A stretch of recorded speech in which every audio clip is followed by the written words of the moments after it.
Hello, this is Alan from QuickCart. Our app is called QuickCart, so this is the QuickCart app demo. Team QuickCart consists of Kyle, Raven, myself, Camelia, Abdullahi, and Joey. So some achievements for this sprint were that we have a solid understanding for React Native now. We have a solid understanding of MongoDB, Apollo server, and we're now able to connect them. So the server can be communicating to the database. And we're pretty proud that our front end we were able to launch our front end, so now we have a mobile application running, and so those are really big achievements for our first sprint. So some challenges our team encountered and how we overcome it or will overcome it. Learning a MERN stack. Most of these challenges, the solution to it was just researching and trial and error. But I'll go through every single one. So learning MERN stack, we just had to look up different YouTube videos and just read different articles and information. Creating requests from the server and store the info in MongoDB. We just had to make sure we were creating the right mutations and such. This was an issue for Raven, and the way Raven overcame this was by doing some research on GraphQL and JavaScript. Implementing API endpoint for the QuickCart database. This was Kyle's issue. The way Kyle overcame this was by choosing a different direction for querying the database from the front and via GraphQL and looking up tutorials for styling React Native components, because he was also having issues with the CSS positioning, with the CSS to position everything properly. Excuse me.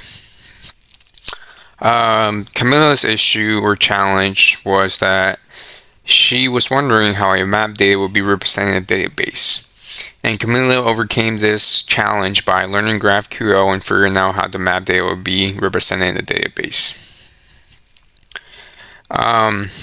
And Abdullahi and I's challenge we came across was that we couldn't figure out a way to store data into MongoDB from an already made list. So we're continuing research, but for now we changed directions, and the way we're adding the data is manual now instead of reading it all at once from a list. And this is our Java project burn down chart. As you can see, there's not really much activity, and the reason is because initially the way we made our tasks, we made them in subtasks within a sprint. So then by doing this, it didn't really show the progress on the actual graph. It only showed it once we completed the write to the TQ5 and the TQ2. But since TQ6 all the way to TQ17 was stored in one of TQ5 or TQ2, then you can really see the progress and how we were progressing throughout the sprint. But now we know what we did wrong, and for next sprint we'll be doing the proper graphing. And now Kyle will take over and talk about how we compared the team's commitments on Jira versus what was implemented, and he will also start the demonstration. Alrighty. Okay, so I'll be taking care of the Jira part of this demo. So just to show, we had all of these tasks starting in the to-do column at the beginning of the sprint, but as you can see, we were able to complete all of the tasks, starting with researching React Native and MongoDB. A couple of tasks are duplicated. That's because they required the work of two people. So Alan and Abdullahi completed creating the mock data for the database. Camilla and Raven, they worked on figuring out how to translate the map to the database. and as you can see, they've completed that as well. Joe and me, we worked on researching and implementing how React Native will retrieve information from the database. So we went ahead and built the shopping list screen and then did the research and got it connected to the backend.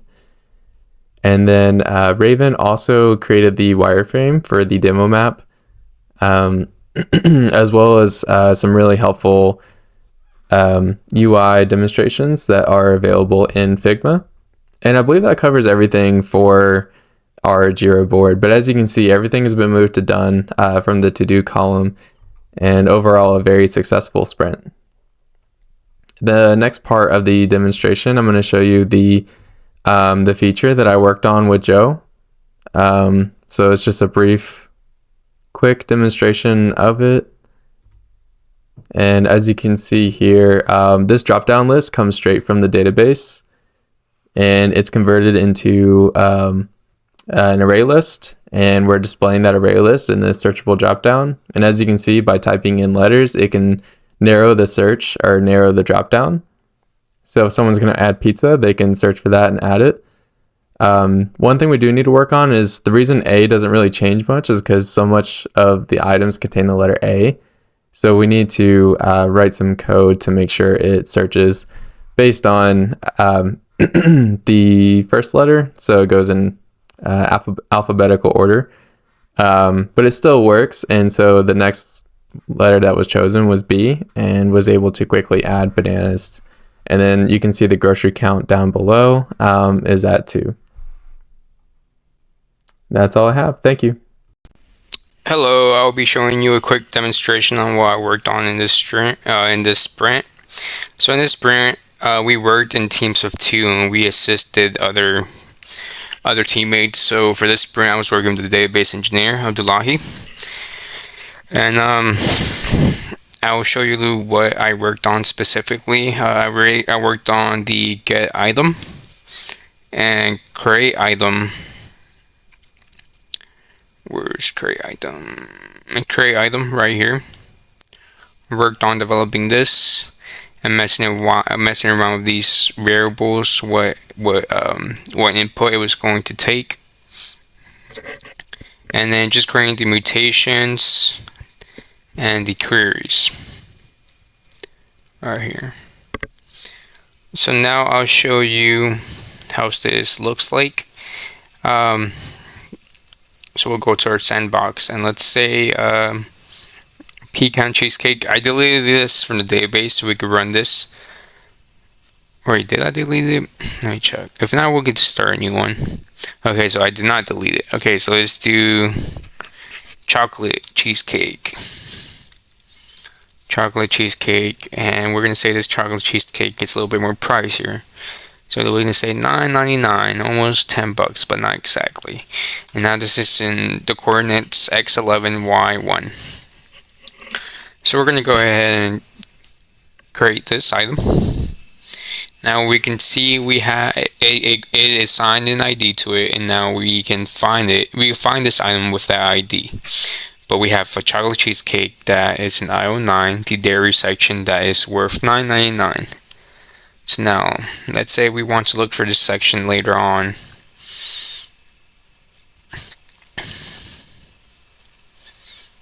And just right here, we'll change that. Boom. Now it pulled the information of get item, and now we were able to locate this item at chocolate cheesecake with all its information. But let's say we look for a different item, that won't work. Get item is null because there's no item that exists with that number. But we put what we had again, and boom, we got chocolate. So yes, essentially that's what I worked on this sprint, and it was mainly just troubleshooting why the database wouldn't connect and such. We essentially, the first time we had this, we had when we were trying to connect to the server, Right here, we had the actual database name and the actual database URI, which is really bad practice. So I was able to move that over to our .env, which essentially just stores some variables that you don't want to be public, and you can make it private. So I was able to store it in here, and I was able to call that by requiring it whenever it was being called. Where's my .env? Right here. Required .env. So it was calling this file and taking those variables into it. And yeah.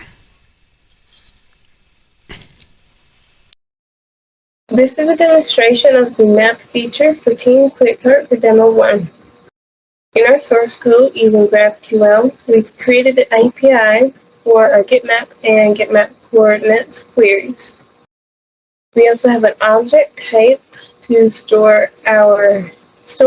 define our store map object, and a mutation to create a map based on a set of parameters. The getMap query will query the database for map object with an ID equal to that of the argument, and return the first map if any exists. The getMap coordinates query will also query the database for map object with an ID equal to that of the argument as well, but it'll return a 2D array of all possible coordinates for that map. The create a map mutation will allow you to add a map object to the database based on a set of parameters.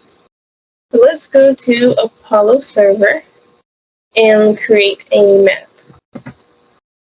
So this is our mutation for creating a map. Let's create a map with a title of Demo 1, a description of this is a demo map. Let's give it a width of 50 and let's give it a length of 200. So let's create that map. And as you can see, we do have a map that has been created with an ID, and let's copy that ID. Let's query the database for the map that we just created to get all of the coordinates.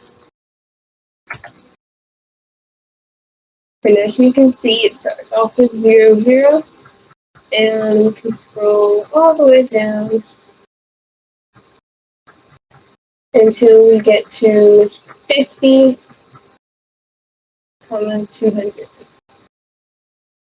49, 199. Alright, so let's go ahead and query the database to get that particular map.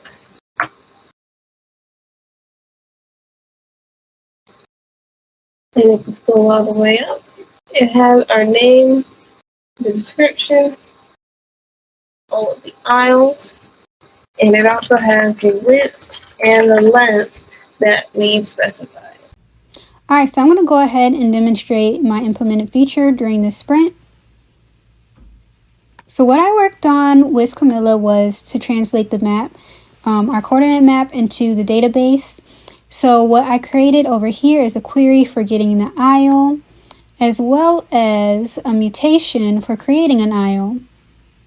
And I'm going to go all the way down here.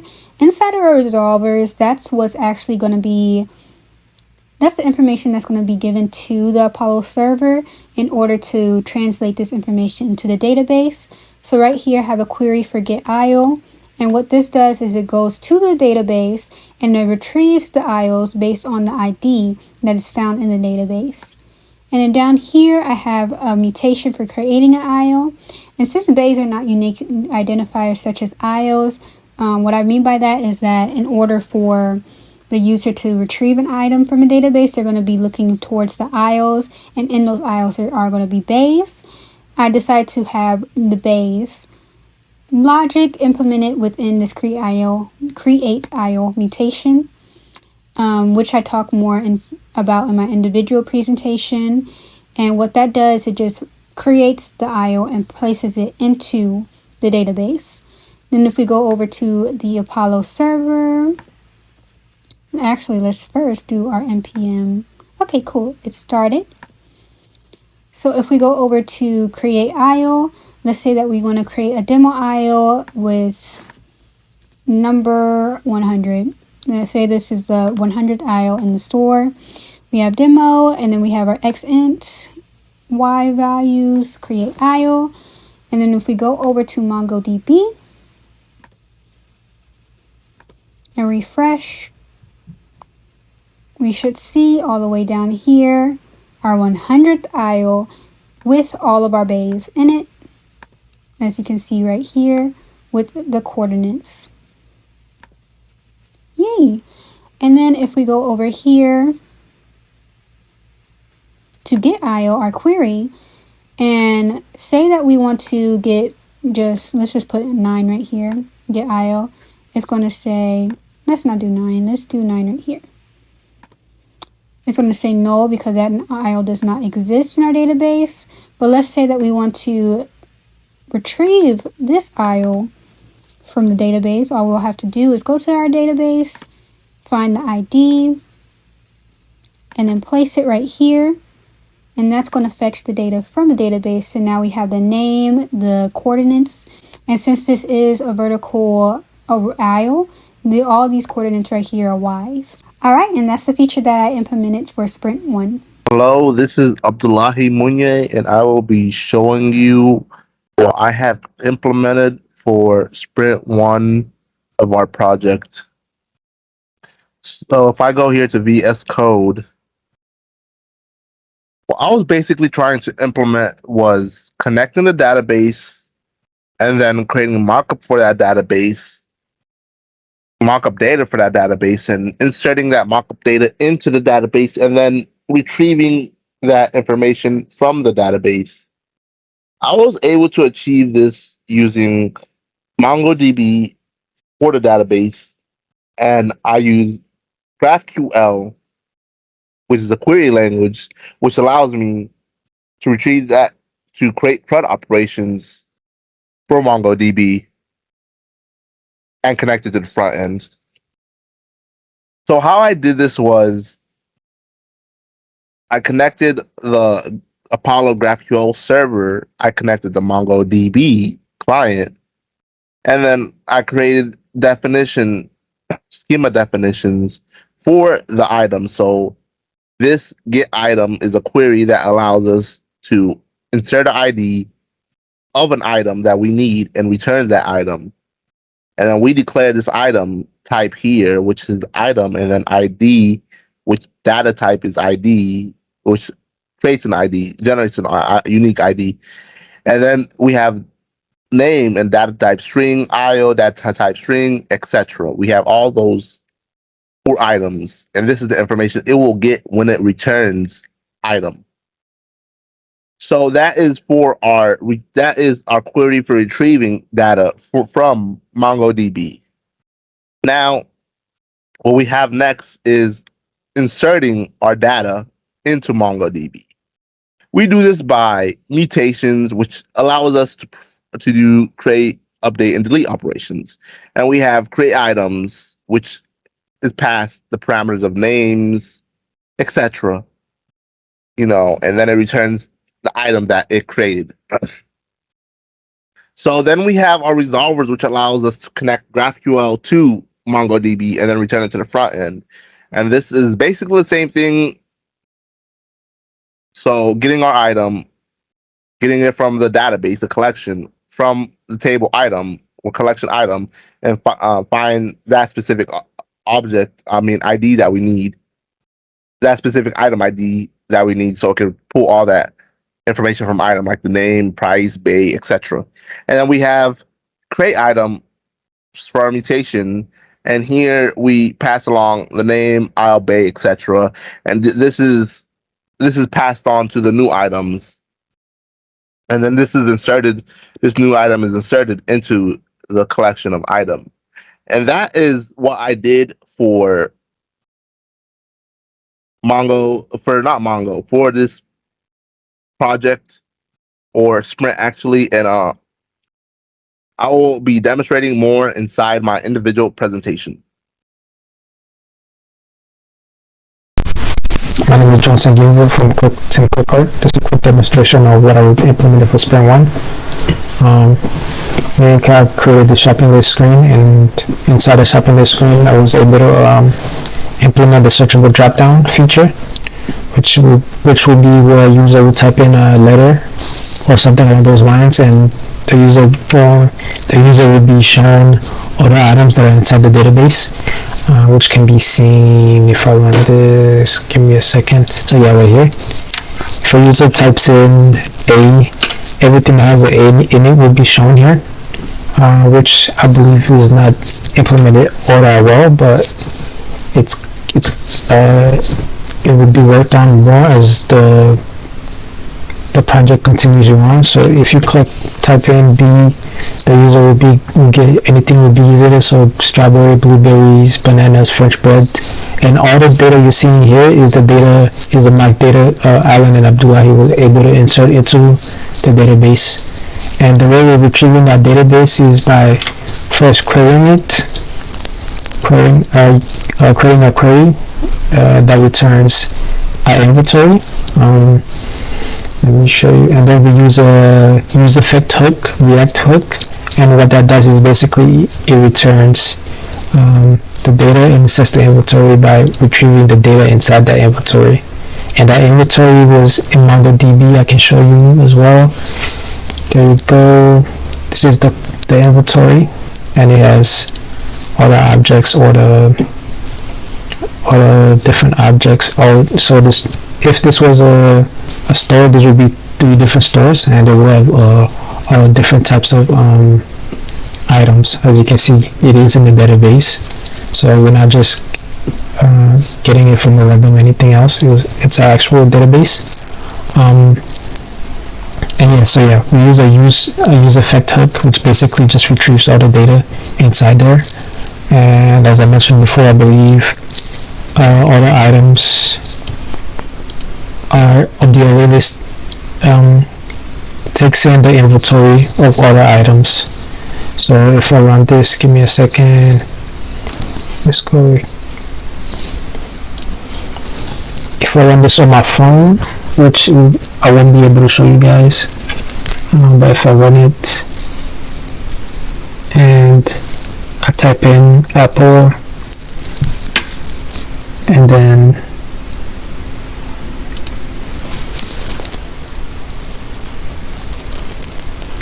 give me a second, refresh. There we go. I type in Apple, or run the app again. It will return all the values in our inventories. In the inventory I just showed you in MongoDB. So yeah, the reason why it's showing on the terminal is so I could show you that we are retrieving data. So yeah, our console right there here, so that's why we'll be returning here. So yeah, that's what I was able to implement for Spring 1. And yeah.